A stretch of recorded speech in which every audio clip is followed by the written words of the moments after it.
Okay, good day guys. No, ito guys, may lilinisin tayo ngayon na washing machine guys. Panasonic ang brand nito. Problema nito guys, pag maglalaba na, ang daming itim-itim na dumidikit sa damit. Or para mga flakes.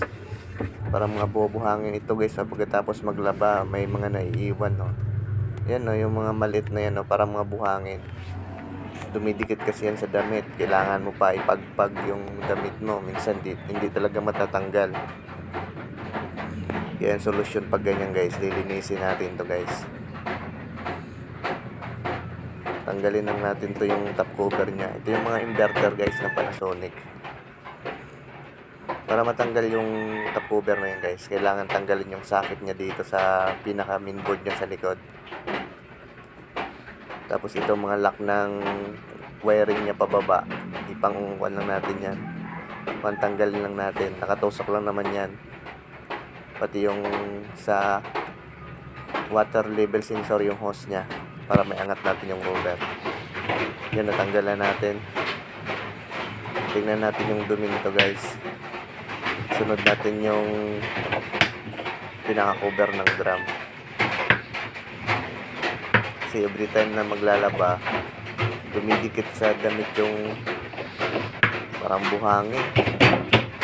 Kaya wala talaga, madumi pa rin. Kaya ang solusyon sa mga ganyan, linis talaga. Ayan o, dito sa gilid makikita natin, may silip natin na grabe na pala yung dumi niya. Putik na pala yung loob nito. Ayan o, dito sa cover, kitang-kita o. Kaya tanggalin natin. Tapos sunod na yung pulsator. Tapos yung nut ng drum guys, 38mm. Tanggalin na rin natin yan para maangat natin yung drums. Tsaka may lock washer yun dyan, tatanggalin din. Ito guys oh, ito yung humahalo sa damit. Kasi pag mag-spin, nagkakalasa na yan. Yung ito sa stainless niya na drum, so yan oh.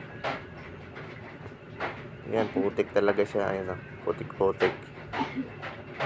Kaya pag mag-spin ng malakas yan, lalaglagan na yan. Kahit sa wash. Napupunta sa mga damit. Kahit yung sa mga filter guys, oh. Ang dumi. Kaya, yan, nilinis na natin. Yung drum nya. Yung tab. Ito, mga accessories nya, nilinis na rin natin. Pati yung basket, drum basket niya na stainless. Okay na, nilinis na natin. Sobrang dumi nito. Yan guys, makintab na siya guys ah. Stainless na ulit. Yan. So, tapos testing natin. Lagyan natin tubig.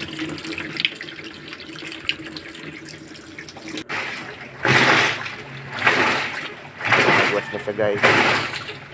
Dalawan lang.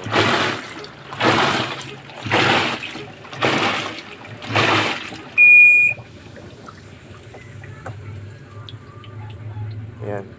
Pinag-wash natin tapos tinignan natin. Wala na talaga siya guys ng mga buwa-buwangin or mga flex. Wala nang naiwan. Kita naman natin na malinis na din kasi.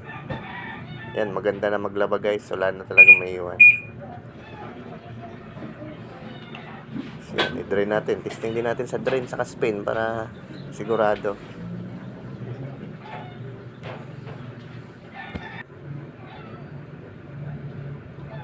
Yan, umiikot na siya guys. Ayos na to. Okay guys, maraming salamat sa panonood.